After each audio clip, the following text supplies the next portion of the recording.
All right, welcome, folks. I just wanted to start by saying who Neighbours, Friends, and Families is. So we are a provincial campaign that aims to provide education about the warning signs of intimate partner violence and how to support those who may be experiencing it.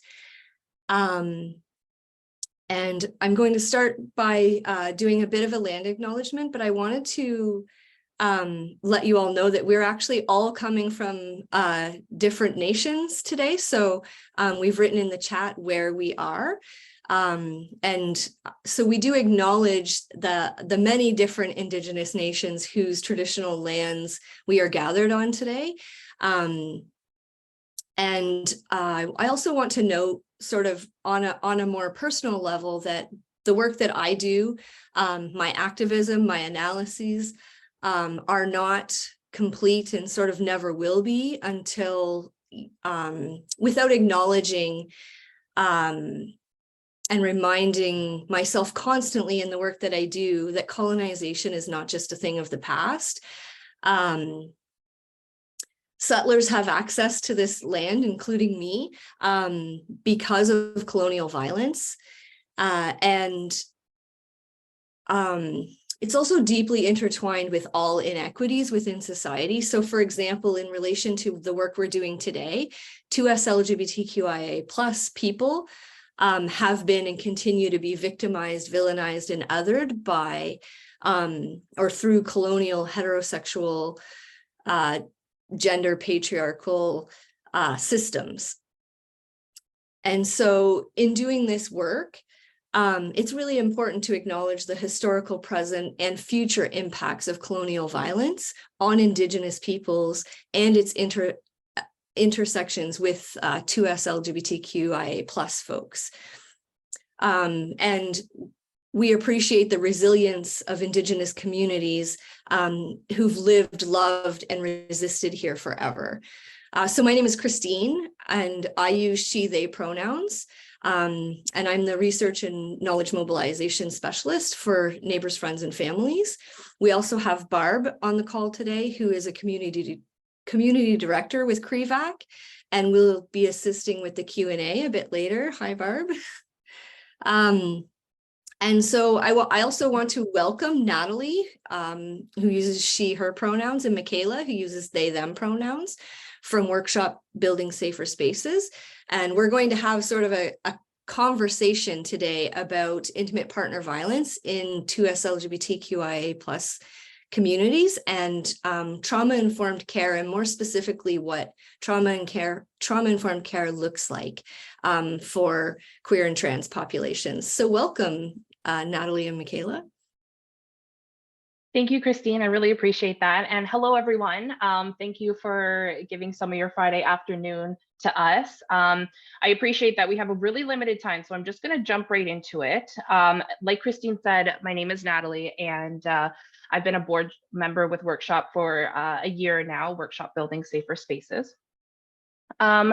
So yeah, we are talking about experiences of intimate partner violence within queer, trans, and two-spirit communities, and the importance of utilizing trauma-informed care on behalf of frontline service providers, as well as, the organization as a whole. We are going to start by looking at the prevalence of intimate partner violence within 2SLGBTQIA plus populations, and then I have some examples of how intimate partner violence might arise or what it might look like within these populations. So this first section is just about the prevalence of IPV within queer communities. It helps kind of contextualize the reality of it, what's going on. And if you're into statistics, this section is for you. So we know that IPV exists within queer, trans, and two-spirit populations, but the reality is that the statistics are about over 50% of the population has experienced some form of intimate partner violence within their lifetime. So 3 in 5, or 60% of trans women in Canada have experienced IPV since the age of 16. Now, this research is limited, which means that it's likely underreported. So it might be a safe assumption that these rates are actually higher than what we know of. Queer women are at least 2 times more likely than heterosexual women to experience IPV in their lifetime. And the forms of intimate partner violence that queer women are experiencing are more severe or more life-threatening, meaning that sexual violence, choking, threats with a weapon are more present for queer women than their heterosexual counterparts. With regards to queer men, more than half of queer men, or 54%, have experienced IPV in their lifetime, whereas heterosexual men have experienced IPV at a rate of about 34%. So queer men are about 20% more likely to experience intimate partner violence. Within the last year, queer men are twice as likely as heterosexual men to be victims of intimate partner violence. So that's within the last year. And with regards to sexual violence, queer men are 5 times as likely as heterosexual men to experience sexual violence or sexual assault. So those are some of the realities of how prevalent intimate partner violence is within queer, trans, and queer, trans, two-spirit populations. The experiences of intimate partner violence are unique because the forms of violence are particularly geared towards attacking the gender identity and sexual orientation of the partner in the relationship. So, for example, some examples of how intimate partner violence, what it might look like or how it might arise within queer communities. One example is corrective sexual violence. So this is using sexual violence to punish someone for not conforming to the norms of sexual identities and gender identities. It's weaponizing the sexual violence to target their nonconformity. Another example of intimate partner violence is outing someone or threatening to out someone to kind of keep them under control, outing them with regards to their sexual orientation or their gender identity. This is psychological and emotional abuse, and it can be used to prohibit the partner from coming forward about other forms of abuse that they're experiencing. You better not tell anybody, or else I'm going to tell them that you identify as X, Y, or Z. Another example of intimate partner violence, what it might look like within queer communities, is withholding gender affirming care needs. This is done to control someone's gender identity and their ability to affirmatively express themselves. Again, it's another example of punishing someone for failing to conform to traditional gender identities. And this is harmful to all trans and gender diverse people, this form of withholding that gender care, but it's particularly harmful for trans people and non-binary people in rural communities or people who are coming from a low socioeconomic status. They don't have access to a lot of gender affirming care, healthcare to begin with. So that abuse piece further complexes it.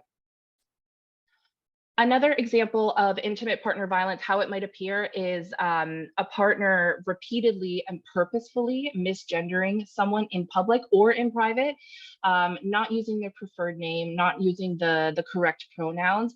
And the specific piece here that makes it violent is that it's repeated and it's purposeful.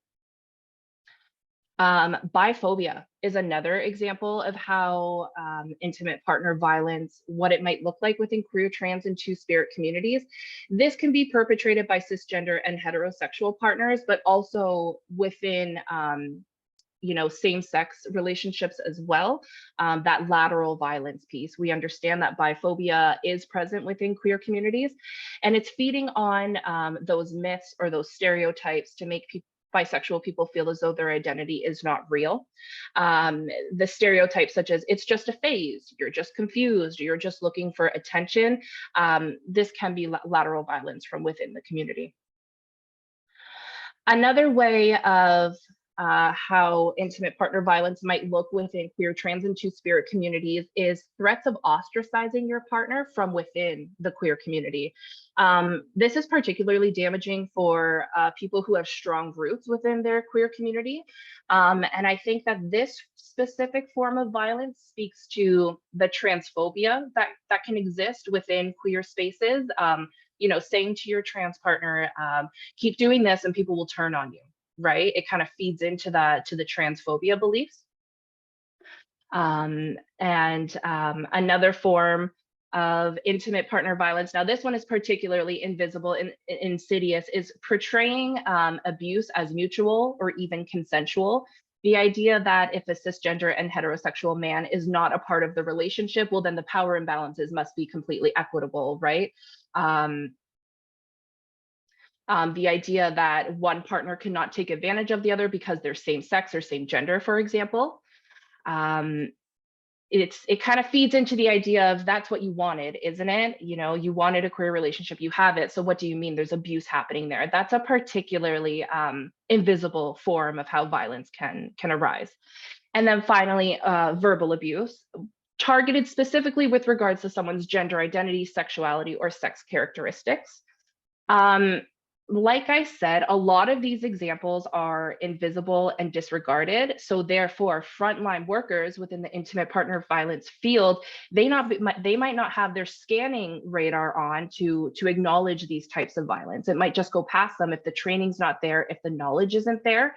In that case, there is risk that you're reharming the service user, or you're re-traumatizing the 2SLGBTQIA+ service user by not being properly prepared to recognize the form of violence or have the skill set or capacity to address it. This reality, the threat of reharming the service users by not having the appropriate knowledge is exacerbated by the fact that a lot of the help available to victims of intimate partner violence, survivors of intimate partner violence, is very much largely geared towards cisgender and heterosexual people.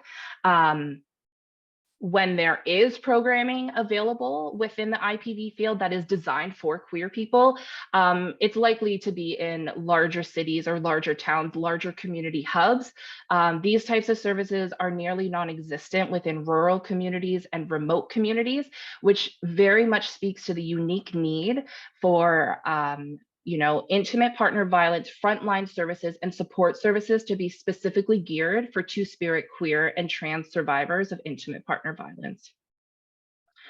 So I kind of just gave a bit of a lay of the land as to how prevalent intimate partner violence is within queer, trans, and two-spirit populations, as well as what some of the specific forms of abuse might look like, and the need for increasing capacity within the IPV sector to make sure that services are well geared and culturally competent for the 2SLGBTQIA+ populations in large cities, remote towns, and rural areas as well. I am going to kick it over to Mikayla now. Thanks, Natalie.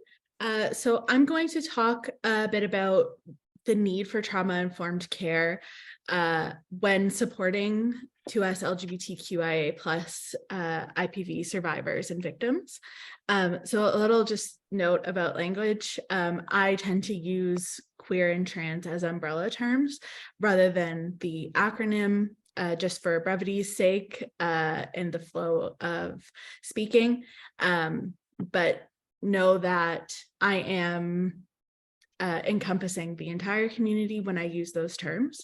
As well, using the language of victims and survivors is important in the work that we do, that we are not projecting our views of folks who have these experiences onto them. Some people do identify as victims of IPV, some people identify as survivors, and so it's just important to acknowledge that. So I'm going to go into a bit about like the types of trauma that queer and trans folks experience as a whole, but something that I'd like to keep at the forefront of what I'm talking about, if everyone can keep in mind, that the trauma that we experience, we carry around with us in like an invisible backpack. So each of us, just as people, as we go through life, experience trauma. My mom always says that no one comes out of childhood unscathed. And so right there, right from the beginning, we are experiencing things that can be really upsetting and impact our perspective on the rest of our lives. And so when we're thinking about the invisible backpack of trauma, we have all of our personal experiences with trauma in our relationships, in our families, and just as we exist in the world. And then for marginalized folks, you also have the trauma of what discrimination and violence can do. So for 2SLGBTQIA plus folks, we're carrying around all of the hate and violence and aggression that we experience every day. So trauma can take a lot of different forms. So a lot of us, when we think about trauma, we think about interpersonal experiences of trauma. So this happens in relationships. And we often think about violence and discrimination as happening in this way as well. So these are on the micro level. We're thinking about things like someone being called a slur or being refused service for their race or gender or ethnicity or nationality. So we perceive everything through the lens of our own experiences. So having a negative experience and negative interaction with a service provider can cause someone to avoid those services altogether. If someone has an experience where they are misgendered or called a slur at a food bank, for example, they might avoid food banks altogether. And this is really detrimental to their well-being. But trauma exists on a much more macro level. So we're looking at like historical instances of trauma that impact the way that queer and trans folks are perceived today, and also how we perceive the world. So one of the major historical traumas that very much impact the way that queer and trans folks exist in the world was / is the AIDS epidemic. So for those not familiar, the queer and trans community in the 80s was absolutely abandoned by government, by healthcare providers, and a lot of people were abandoned by their biological families. A lot of folks developed a chosen family just to survive. Many folks were not allowed access to healthcare services based on their HIV status. And there was a lot of stigma. Actually, just the other day, I saw a clip of, it's actually a pretty famous clip. I usually see it floating around during Pride Month, of the White House press secretary at the time making a joke about AIDS being the gay plague. And that was a very common perception of AIDS in the 80s.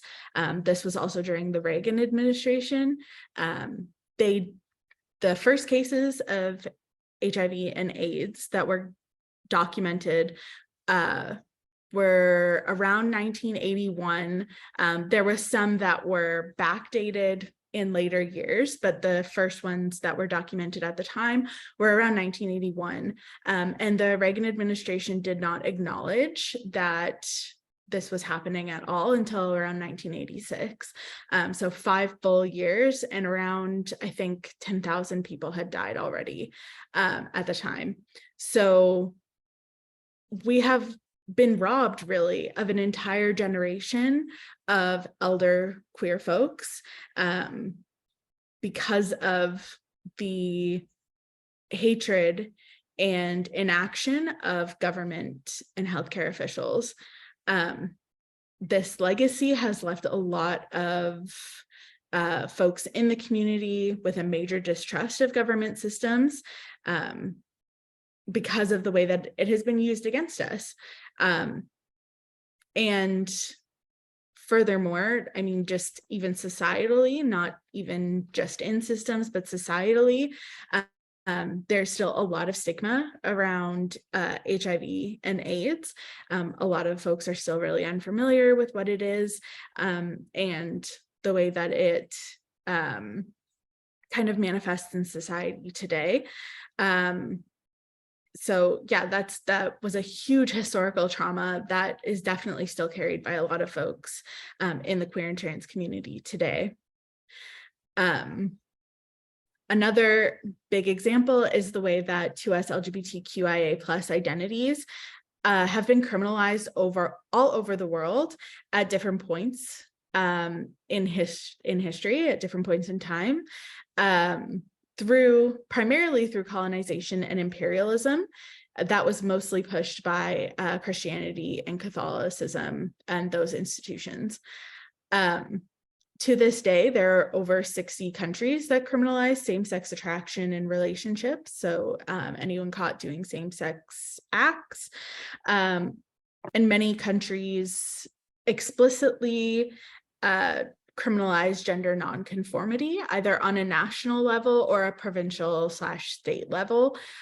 So nationally, criminalizing trans folks would be like an entire country. And then in the United States right now, we're seeing a lot of states are pushing anti-trans legislation and they're calling it under the guise of like anti-drag legislation, not allowing drag queens to be out in public.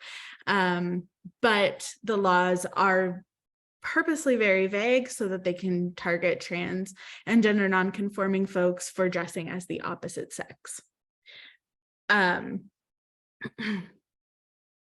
So this is like a very prosecution and criminalization of queer and trans folks has been a very big trend throughout society for thousands of years at this point, but is something that is very much manifesting to this day in a lot of countries. Historically in Canada, queer and trans folks have been the target of several official campaigns to persecute us, sorry. So this ranges from bathhouse raids to the Fruit Machine, which was a campaign that was carried out by the government of Canada to, I believe it was in the 60s and 70s, yeah, to oust queer and trans folks from the public sector. So that was the military, even down to like clerks at Service Canada locations. And they used a very unscientific test to determine who was gay, and then they were promptly fired. A lot of people lost their jobs, their homes. They were publicly outed to their family and friends, meaning a lot of them lost their communities and their families.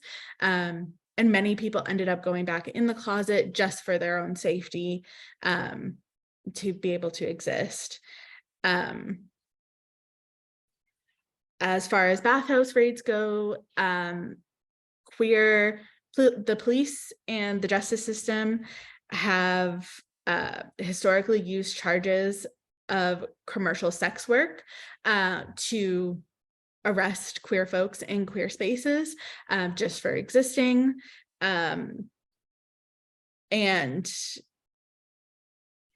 This has happened even after same-sex was decriminalized in Canada. Sorry, same-sex relations were decriminalized in Canada after 1969.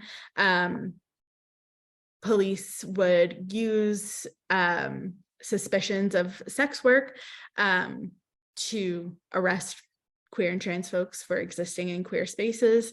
And so that's why bathhouse raids were happening right into the 2000s, actually, which bathhouses are completely legal establishments. Many still exist to this day. Raids don't happen as often as they used to, but that is mostly just around changing sex work laws in Canada. So in Canada, we have what is called the Historically Unjust Convictions Act. So people who were convicted of things like same-sex attraction, sodomy, and things like that can apply to have their records expunged. And that has been applied posthumously. posthumously, is that the word for it? Oh my God. I think so. Like after a person has passed away, that the act can be used to expunge their records as well. So Alan Turing is a very famous example of posthumously pardoning someone. But this act does not include people who have been charged with sex work or prostitution. And so a lot of 2SLGBTQIA plus folks who have been arrested in bathhouse raids, a lot of queer and trans sex workers cannot get their records expunged, even though technically sex work is decriminalized in Canada. So this is a huge hindrance just to existing in life. You lose a lot of rights once you've been arrested. And when you have a criminal record, there's so many parts of public life that you are not allowed to be a part of anymore. So this is a really big impact on the queer and trans community for sure. So the third way that trauma shows up for queer and trans folks is at a systemic level. So our attitudes and beliefs inform policy, norms, laws, and politics, and really impacts the way that we can access services. The legacy of all of these historical traumas really does still impact the way that we access services today. For example, the blood ban for queer men, which there's been some movement on that act, but not very much. It actually, in a very practical way, doesn't allow for queer men to donate blood still, even though there's been a lot of talk about it being overturned. It still is not overturned in any kind of a practical way. And things like this really discourage us from accessing public services and public life. So the idea that, a lot of people with uteruses or who were assigned female at birth are forced is not necessarily the right word, but very heavily encouraged to take pregnancy tests when they access health services. So that can be like surgery. Even sometimes if you go to the ER, they'll get you to take a pregnancy test, even when you say like, no, there's no way that I could be pregnant. They will still really heavily encourage you to take a pregnancy test. And this can be really triggering and re-traumatizing for folks, and can dissuade you from accessing services. And so when we're going back to the backpack, right? So in your backpack, you have the all of your personal experiences with just, in your life, things that you've gone through. And then packed in on top of that for queer and trans folks is all of this, all of the interpersonal and micro level discrimination, the historical trauma, and then the systemic trauma as well of accessing services. So all of this is packed in to the backpack of every queer and trans person who walks through the doors of gender-based violence services. So what does all of this mean for the gender-based violence sector? So we really need to be mindful and purposeful when we're working with marginalized populations, that we're not adding any more experiences to their invisible backpack. We can't help every person who walks through the door of our services, but we definitely should not be causing more harm. And as Natalie already stated, the gender-based violence sector is very heavily gendered as it exists today. The idea that there's only one correct way for intimate partner violence to happen, which would be a female victim and a male perpetrator. And if you do not fit into that definition, so to speak, of intimate partner violence, then you cannot actually be a victim or a survivor. So we really, really need to be challenging our own bias and our perceptions when we're serving folks. And I'll pass it back to Natalie. All right, way to go, Mikayla. Yeah, so now I will speak to what is trauma-informed care, what are kind of the tenets that support it, and then we'll look at some concrete strategies as what does trauma-informed care look like on the ground.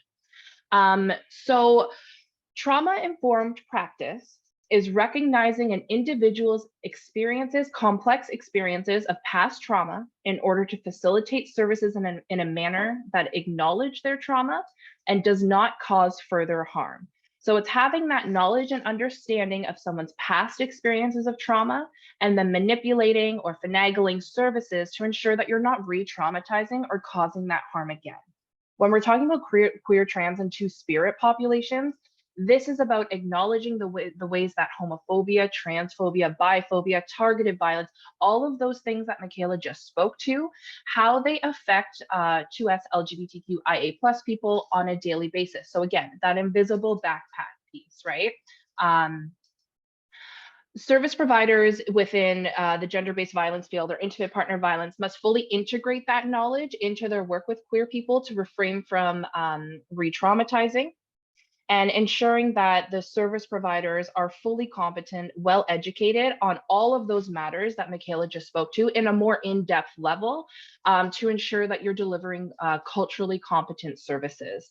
And this is not just the responsibility of the frontline service providers. Organizations are also responsible for ensuring that on a systems level, that policies and procedures and the physical spaces offer that trauma-informed care so that we're not reinstating the harm that queer people are experiencing on an everyday basis at all levels of society.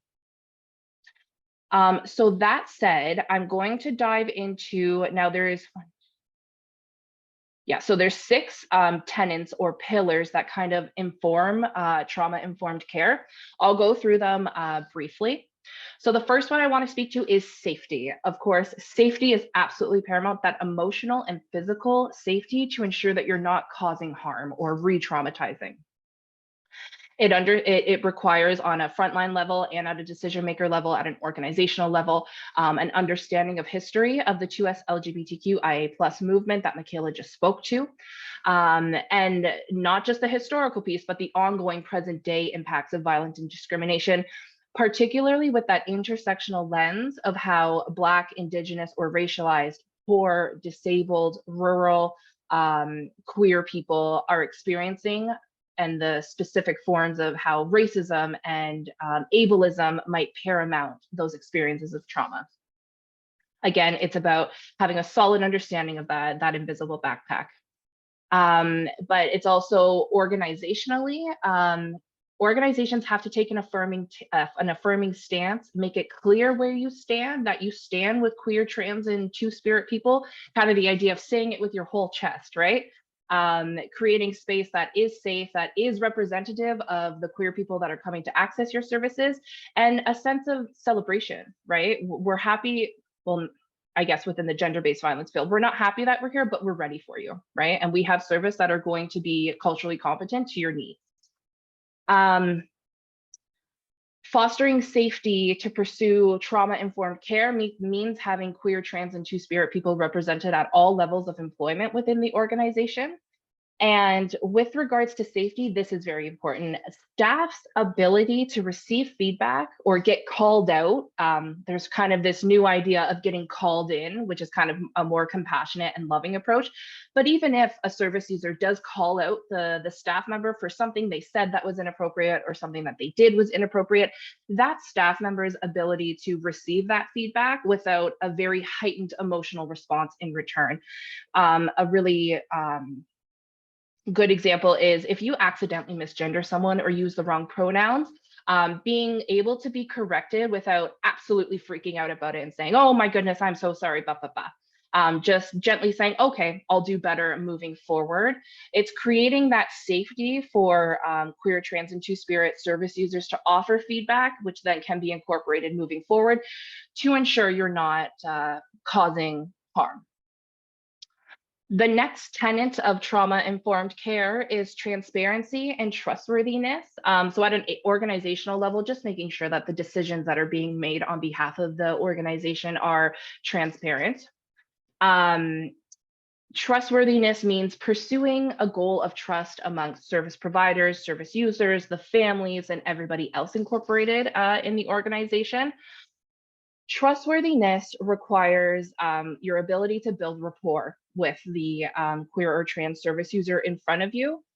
Building that rapport and gaining their informed consent to engage in services is very time consuming. Now, in large nonprofits that very much abide by capitalistic ideas, taking that time to really build that relationship and pursue informed consent, it's time consuming. It's a lot more time consuming than just filling out a consent form, right? So what can you do within your organization to challenge those capitalistic ideas of just getting as much done as possible, getting as many of those positive outcomes as possible? To slow it down a little bit, to build that trustworthiness is absolutely paramount for queer and trans service users. Accountability is really important on behalf of the service provider to pursue trustworthiness and transparency. It ties back to the ability to receive feedback and incorporate it into future services. And a commitment from the service provider to repair the relationship when harm has been done. Acknowledging when you've screwed up, saying that you're sorry actually carries a lot of weight to nurture a professional relationship. Trustworthiness can be gained by minimizing power imbalances. Oftentimes for queer and trans people, the wielding of power or the weaponizing of power can be re-traumatizing. So doing what you can within that role to put the power back in the hands of the service user can endorse transparency and trustworthiness. Next, I want to speak to peer support, or the language of chosen family. So chosen family peer support is absolutely integral to queer, trans, and two-spirit people's well-being. Chosen family provides community, care, and mutual aid to one another. It provides external validation for queer people. It challenges negative self-beliefs through role modeling, and it offers a space for 2SLGBTQIA+ people to share information and keep one another safe, because we know that the state and police are not keeping us safe. So just considering for yourself, are there barriers within your organization to incorporating peer support or incorporating chosen family in services? What do those barriers look like? Is there possibility to challenge them? And if your organization is utilizing peer support, how are your peer support workers being valued? I know that within some large nonprofits, there's a very clear difference in the values in the valuing of clinical support workers and peer support workers. So how can we ensure that we're prioritizing chosen family to ensure that we're offering trauma-informed care? Empowering strengths. I want to speak to the fact that throughout history and present day, queerness and transness has been deemed deviant, pathological, or untrustworthy. So really prioritizing a queer service user's self-determination is very empowering, and it's utilizing a strengths-based approach, right? You're avoiding the paternalizing of them, which is so common from the state and families of queer and trans people. So you're, redistributing that power, empowering their strengths, and upholding their self-determination. Collaboration and mutuality. So by now you can probably tell that a lot of these principles very much complement one another and they go hand in hand. And it really just speaks to that trauma-informed care is about anti-oppressive client-centered service. All of these strategies very much complement one another. And with regards to collaboration and mutuality, this is about the sharing of decision-making power, putting the power back in the hands of the service user, challenging the inherent power imbalance between service provider and service user. Ensuring that you are working at the service user's pace, you're fully exploring all of their needs, their unique challenges, their barriers to service, getting that informed consent to make sure that they understand all of their options. We understand all of the processes in place with regards to services. And again, that takes time, which challenges capitalistic ideas of getting as much done as possible. It's a lengthy process. And finally, upholding cultural and historic perspectives. So everything Mikayla just spoke to, making sure that you have a solid understanding of that so that you're offering culturally competent services. Mikayla spoke to, colonialism, colonization, and the impacts of Christianity and how they've really eroded queer, trans, and two-spirit wellness. So, for example, if you're looking to host an event or you're going to start a new group in the community and two-spirit, queer, and trans people are going to be welcome to joining it, a lot of the free spaces within the community for nonprofits is in the basement of churches, right? So if you have that knowledge of the ways in which Christianity, Catholicism has been extremely harmful to queer, trans, and two-spirit people, it's making sure, okay, is this the best option for our group then? Is it going to be re-traumatizing for service users to access these spaces? Is it going to cause further harm for service users to access these spaces? Or for example, if you're continuously hosting events in colonial spaces that do not ring true to the gathering practice of Indigenous communities, but it's an Indigenous particular group, is that causing more harm than it is helping? So having that knowledge, which requires education and time, again, to ensure that we're prioritizing a trauma-informed approach. It's the understanding that queer and trans people have unique needs, and the ways in which gender-based violence services and intimate partner violence services, a lot of the practices are very much geared towards the needs of cisgender and heterosexual, particularly women. Those processes may not be applicable to the unique needs of queer, trans, and two-spirit people. So we've kind of summarized that what trauma-informed care is, considering those complex experiences of trauma, incorporating them into services to ensure that you're not re-traumatizing. And then we've gone through the 6 pillars that explain how to achieve a trauma-informed approach. Handing it back on over to Mikayla. All right, so I'm just going to run through these briefly and just elaborate a little bit. So positionality and reflexivity is a great way to really put into practice in your organization these trauma-informed care principles. I think it's really important to remember, though, to not internalize positionality and reflexivity too much to the point that you are centering yourself in the way that you interact with everyone in this work. It is much more about challenging yourself and pushing yourself to let go of bias, like pre-existing ideas and biases that you carry, rather than insulating yourself from these things. The next one is committing to ongoing knowledge development. So attending webinars like this, or engaging with different communities. It can be very formal, like training, or it can be much more grassroots. There are so many options for knowledge development now. I mean, even just on the internet, you can access different things. And, you know, these are not the most complete resources, but it's a great place to start. And really committing the time and the resources, the time and money to engaging in knowledge development. Another key tool for engaging in trauma-informed care is using inclusive language and evaluating your intake process. So, you know, a lot of the time, equity, diversity, and inclusion work tries to target really big things, really abstract ideas. So you're looking at policies and things like that.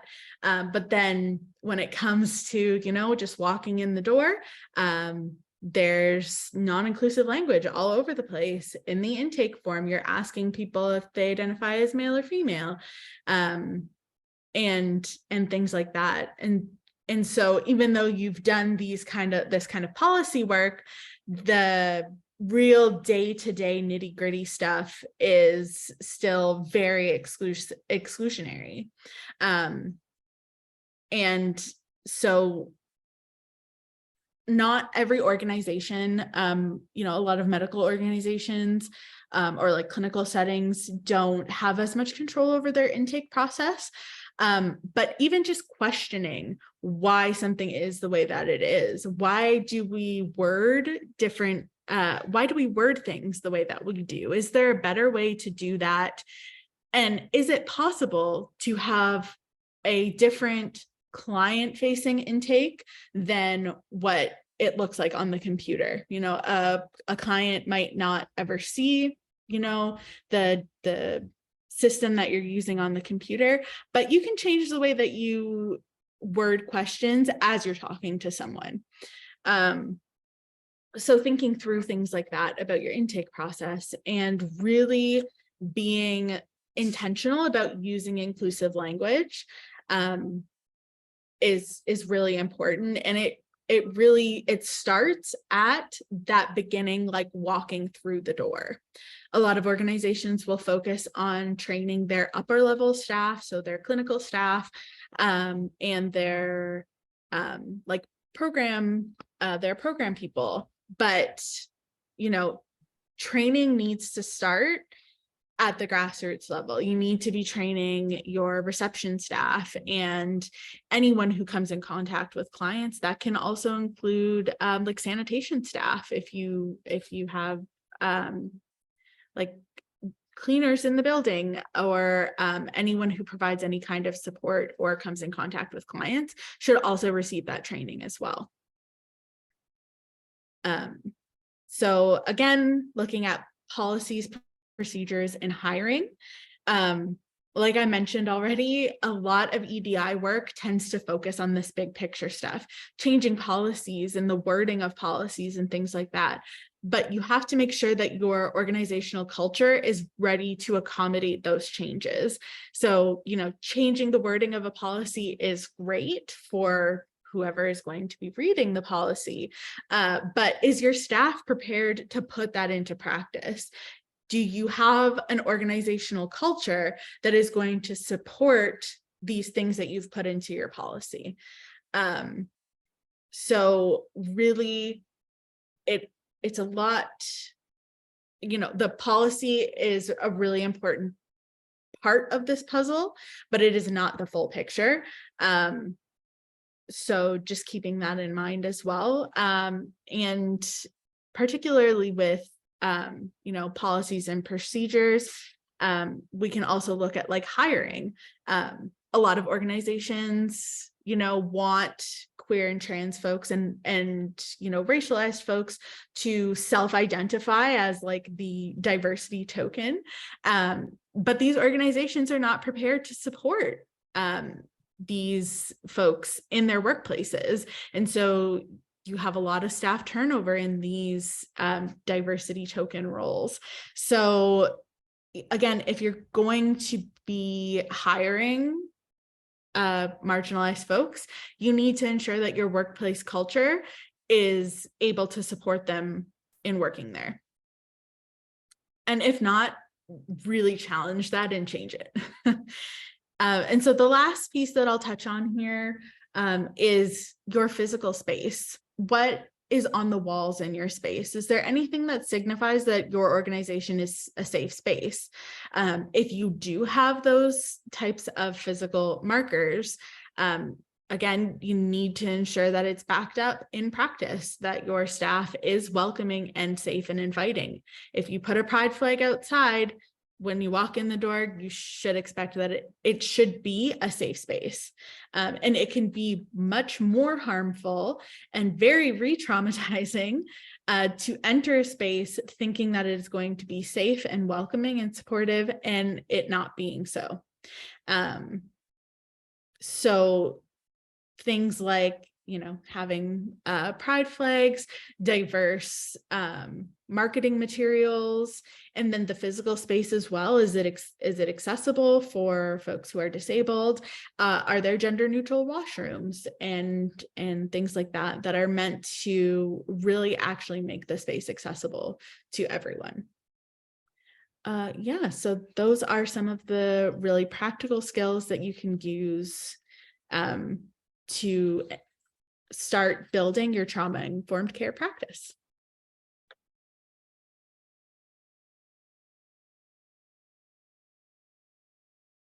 Thank you. So now I'm wondering if anyone has any questions that they would like to ask.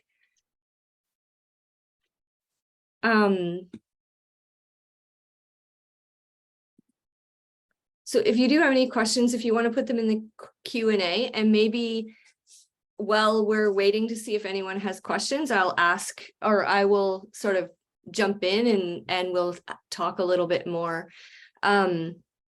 Because I think one of the things that probably we've all noticed, and Mikayla and Natalie, correct me if I'm wrong, is that a lot of the time when we're initially having conversations with organizations about doing this work, there's an idea that sort of floats around about the fact that, this training needs to happen, but not a lot of work beyond that. Like, it's the idea that frequently what we hear is, you're going to come in, you're going to train our staff, they're going to get it.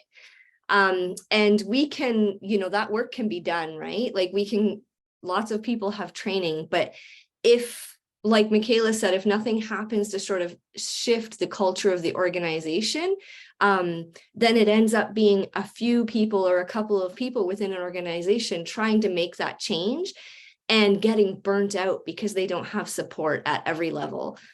And often another thing that comes up is around language, right? Like, because anyone who works in the intimate partner violence field doesn't want to lose track of the fact that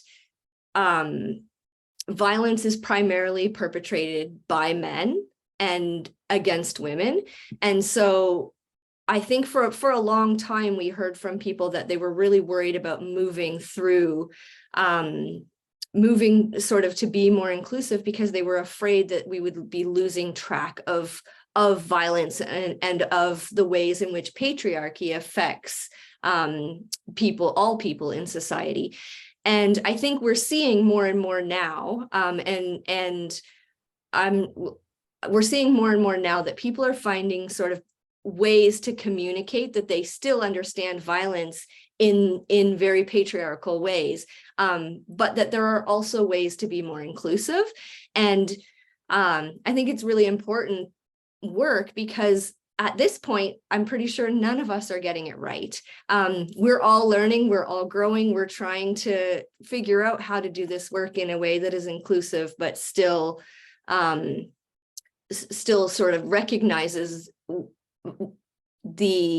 where violence comes from and primarily by whom. But I will say it's difficult work, and there's a fear of not getting it right at this point, because there's so much sort of public scrutiny that happens. But I think we have to, that's a part of reflexivity, right? Like, thinking things through, knowing that we're not always getting it right, and we might be doing the best that we can in the moment, but we we are improving and we're continuing to move the work along in ways that are more inclusive and more helpful to queer and trans communities. And I think this is particularly important at the moment because these communities are being attacked all over the place. And we saw it sort of start in a big way in the US, but it is happening here at extreme rates as well. And it's just not as publicized here. And I'm sorry, I didn't know if there was a question coming in.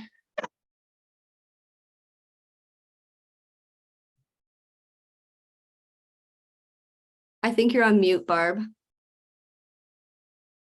So sorry. There is a question about resources that you would recommend about dealing with the decision and safety of coming out. So reducing the risk of violence or abuse when you're doing so.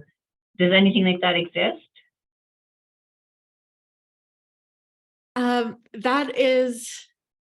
It's really complicated, I think, because coming out is such an individual experience. Everyone has a different experience. I know my own coming out was like, and you never really stop coming out either. But when I came out to like my close friends and family, a lot of people surprised me in really positive ways, and some people surprised me in really negative ways. And so it was, and any kind of like preparation I made or like, psyching myself up, it kind of went out the window when I started having the conversations. For, I think, a lot of folks, resources that would be helpful in the coming out process would be community and finding community, because it's really jarring if you come out and then you lose your entire support system. And so finding community and engaging in community can be a great like insulating factor. If you do end up losing your biological family, you have your chosen family. And that's not necessarily accessible to everyone. But I think community is like the biggest resource as far as like coming out goes, is definitely the most insulating factor in like positive experiences of coming out. Thanks, Mikayla. The question is part 2 to the question, and the person is saying it's more about safety planning, so loss of home, job, violence endured. Okay, yeah, safety planning. I would say even like safety planning, it's such an individual process. I know I've done safety planning for a lot of people I've worked with, and it looks so different for every person. So like for me as a service provider, I would start by really doing a lot of collaboration with that person. What do you need? What things are you worried about? And what can we do to make you feel safe and have these resources at the ready should you need them? So I think that the like safety planning process kind of works in the same way that we might typically do a safety planning process, but really just that it's very focused on the person that you're working with. Can I just add to, I think that the thing that makes, in any safety plan, we should be asking people those questions around housing, like, are you do you feel that you're at risk of losing your housing? What are the implications that you may experience in coming out versus how detrimental it is not to be able to? Because people come out at all different times in their life and to different people at different stages in their lives. And so I think, and that is safety planning. That's them safety planning for themselves. Like they may be able to tell a group of friends, but not their parents. Or some people get to a place where they can't take it anymore and they come out, and that does result in them ending up experiencing homelessness, as well as many other harms. And so in terms of working with folks, it really is an individual experience. And like Mikayla said, so important to like think those things through with the person, but really, really acknowledge and support what they know about themselves and their people, right? Like, because I've heard from many youth that they've attended counseling and their counselor says, well, no, your parents will be fine. People are supportive now. When that youth knows that their parents will not be supportive and they will end up homeless. The caseworker that's going to help the individual with safety planning and the coming out process and help them navigate all those societal systems, which are a total mess right now, they need to be a safe person to work with and like kind of guide that way or help them navigate those systems. Or else, like Christine said, that caseworker is going to say, are you sure? Maybe you should just stay in the closet so you have housing, right? They need to get it. They need to have that knowledge. They need to have that trauma-informed care. We have another comment and question. So thank you for your response about making sure to prioritize the gendered nature of work while still being inclusive. And then are there recommendations that you have for expanding services for gender diverse people who don't identify with gender binaries, especially when spaces and resources are limited? Are there any national supports that you would recommend? Can I just speak on this one for 1 second? Because I've done a little bit of this. I did a little bit of this work within a university. So there's a lot of what happens when we're thinking through doing any kind of inclusion work. We try to take a step to be more gender inclusive or more affirming of trans people, but we don't necessarily think of non-binary people.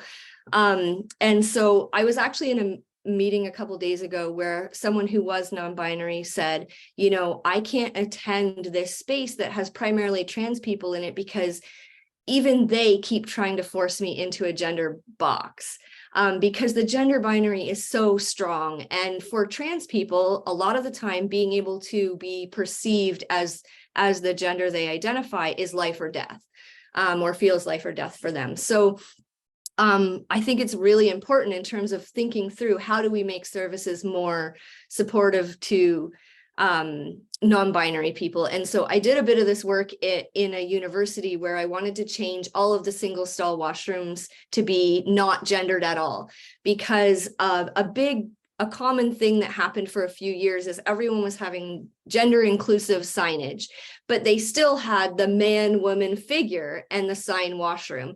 And I was so opposed to that because I don't identify with gender a lot of the time, and I don't, like, people are confused by me quite often. I get told I'm in the wrong washroom all the time. So I was deeply invested in changing the signage in the spaces to be not gendered at all, because it's so important. It was so important to me for people to understand that a washroom doesn't have to be gendered. We created that, like, that is something we made up. Our washrooms at home aren't gendered. And so I really promoted the idea of just having a washroom sign, just a toilet, and then words with the braille that say washroom. And the amount of pushback I got from that was extreme. We got it through in the end, but I do think it's really important to think beyond gender when we're creating spaces. And what that means is understanding and truly understanding, and having all staff understand what the gender binary really is, which is a concept, right? It's something that has been made up and enforced primarily through capitalism in order for us to have to buy a whole bunch of things that are very gendered.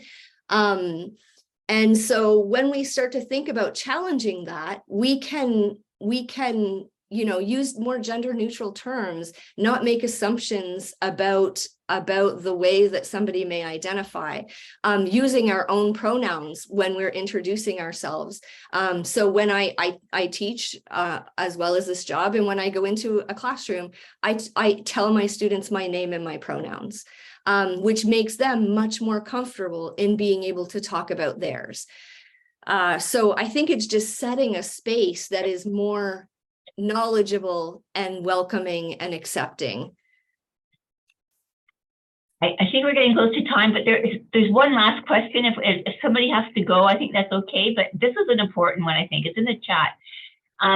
Does anybody know if anyone is gathering resources or forming working groups to counteract the current rise of violence? Any ideas on that? There is a group, I'm from Hamilton. There is a group called No Hate in the Hammer, because Hamilton has like come out as like the highest amount of hate crimes in Canada. So there is a group that is tracking all of the occurrences of hate crimes that's going on in Hamilton, Ontario, the rest of Canada. They're kind of compiling it, which I'm not sure if they're at the point of, like, I did notice it is a lot of cisgender and heterosexual men who are running this account. They're compiling all of it. I don't know if they're offering recommendations as to what we do about it. What we do about it is we attend webinars like this to kind of add to our skill set and capacity to offer trauma-informed inclusive care. But yeah, I do encourage No Hate in the Hammer. They're kind of keeping an eye on the climate right now with all the increase in hate. Can I just add one other thing too? I think that this is real. I think this is such an important topic right now. And one of the things that Natalie, Mikayla, and myself have been doing a lot of talking with all of the organizations that we work with is around the need for allyship in this time and the need for people to show up for the queer and trans community as allies, because when we're doing all of the work, we're also burnt out. It's exhausting to have people hate every aspect of you, whether it's you personally, the work that you do. And so while we're all trying to organize and rally and do things, we also are really asking organizations that claim to be LGBTQ inclusive to step up and show up for events and be supportive and be there as allies. For example, when drag story times happen and we've got, 100 protesters outside hating us, it's really important for allies to show up and say, we're here too and we support. And that's about building relationships and building community among each other, and that goes a long way in developing trust. Yeah, I would say that a lot of action is happening at the grassroots level right now.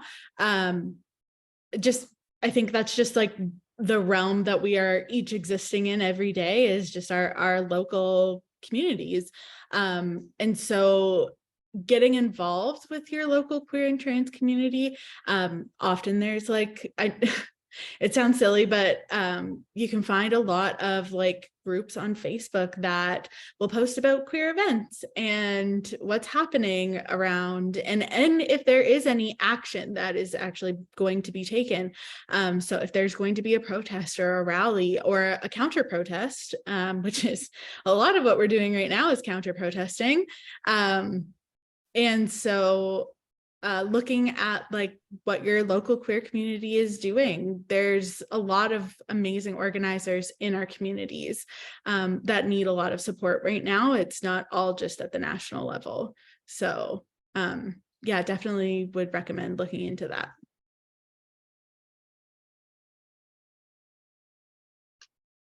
Oh, I think Cute.